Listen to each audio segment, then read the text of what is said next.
Hi guys! I'm a bit late recording this video because I was out of town this weekend and just got back this afternoon. The book I finished yesterday is actually very thematically timed, considering the wildfires that have consumed a local landmark and tourist destination here in Alberta, the town of Jasper. These fires have become an unfortunate annual event for our area, and the men and women who put their lives on the line each year to battle them are heroes. The book I'm reading from today is called From the Ashes of Love, and one of the main characters is an ex-firefighter. Here's an excerpt from the second half of chapter 1 that talks about his harrowing backstory. Mayday, mayday, hotshot's hurt.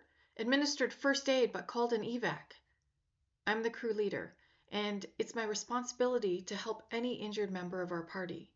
I radio back that I'm on my way. Blaze, take the saw, I tell him, and he simply nods and accepts the handoff. I get their exact location and head over. When I get there, I take one look at Hotshot's leg and know without saying that it's broken. What happened? I ask softly after pulling aside Sparky. He shakes his head. Bad luck. Tree came down and took the one next to it. Branch snapped back and ricocheted, pinning him. We got him out, but... He doesn't need to finish the sentence. I clap him on the shoulder. He made the right call. Keep working, I tell him. I'll get him up to the evac site and then get back here as soon as I can. I radio in the change. Hotshot was leading this group while I was with the other one, so we'll have to adjust so we can work short-handed. I strip off most of my gear so I can carry him. He's a big dude, not as tall as me, but not shorter or lighter by much either. This will be a pain in the ass for both of us. This is gonna hurt like a son of a bitch, I warn Hotshot. His leg is splinted as best as they could do under the circumstances, but the only pain meds they had to give him were over the counter, and an aspirin's not going to do much to ease a broken leg. His teeth are gritted, and droplets of sweat roll down his forehead. Do it. He gives a short scream when I lift him over my shoulders, but I can tell he's fighting against his reflexive instinct to struggle. If he weren't such a stubborn asshole, he'd probably have passed out from the pain, but he'll instead have to suffer through every footstep. I try to walk as quickly as I can, but without jostling him more than I have to. He grunts with almost every step I take, though, and the landing site is all uphill from here, and I have to go the long way around to avoid heading into dangerous fire territory. It's pretty much the only nearby clear area that's safe from the blazing wildfire and not covered in trees and brush. By the time I arrive at the outcropping, I'm winded and not even trying not to walk gently anymore. But I still do my best to get him down to the ground without undue trauma to his leg. But I'm perhaps not as easy about it as I should be. His leg slips free from my grasp and drops straight to the ground. He yells, then his eyes roll back in his head. Hotshot, I say carefully after laying him down. I check his pulse, elevated but steady. Look in both eyes, check his breathing. Unconscious. Damn, if you'd only done that half a mile ago. But it's true that an unconscious body is harder to carry. Don't know why not being awake should increase a person's weight, but it always seems to. Panting, I drop down and rest my arms on my knees. My legs feel like jelly. No matter how hard I train, there's no preparing for the actual firefighting. It's a long, brutal slog from start to finish, even with no injuries. It's only 15 more minutes before I hear the welcome blades of the chopper. In that time, I've started to stiffen up, so I get to my feet and walk in a quick circle, swinging my arms. By the time the bird's on the ground and Hotshot's loaded aboard, I'm feeling loose and limber again. Perhaps not rejuvenated, but at least rested from the break. I've also had time to see the fire from this slight elevation, and I'm a bit worried. The wind has started to shift back and forth, and that can be dangerous. By the time I wave the EMTs off with Hotshot, I've got a long trek back to my people, and I'm not sure that the route is safe anymore. Taking a last long look at the fire's direction from my spot above the fray, I spend a second weighing options. The direct path will get me back to my team faster. I know how quickly fires can change direction, but the wind seems undecided. I think it's worth the risk. The clock is always ticking. I almost slip on my way down the side of the hill as loose gravel rolls under my boots. I curse myself out. The last thing we need is 2 broken legs here. If that were the case, I'm not sure we'll be able to finish the job on time to do any good. We were hard pressed with just the 6 of us, and now we're down to 5. I'll have to split my time and make sure that we're on track. but first I'm going to help out the other team to make progress.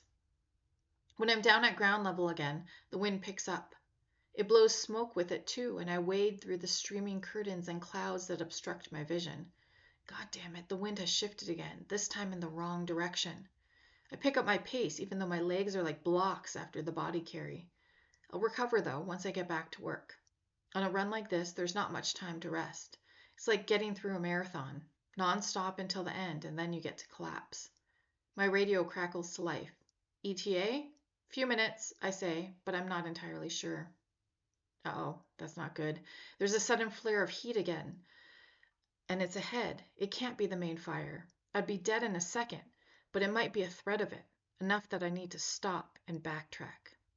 I turn around, but a few steps in, I hit another wave of heat.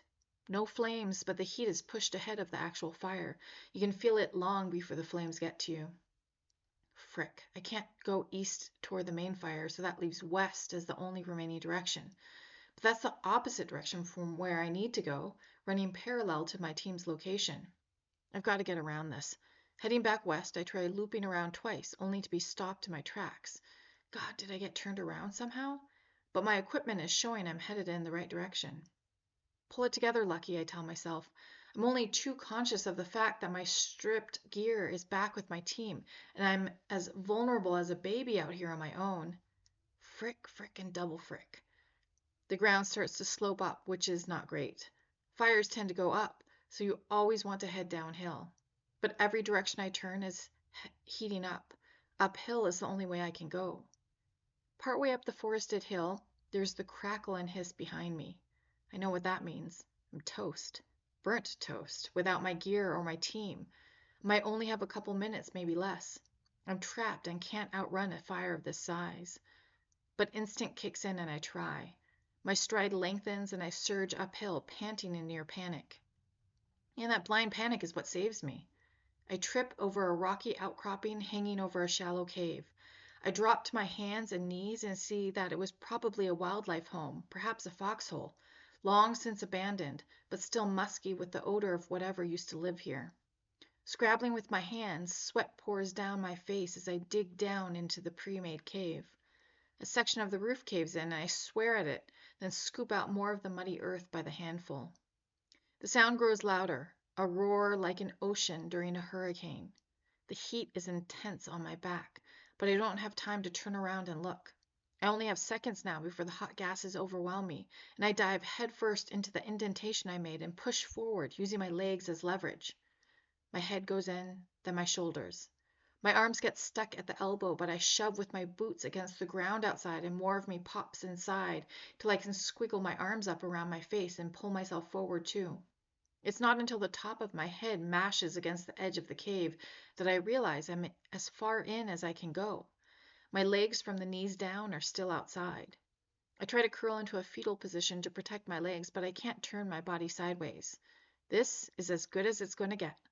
I still have my fire retardant pants and boots on, and they should help somewhat.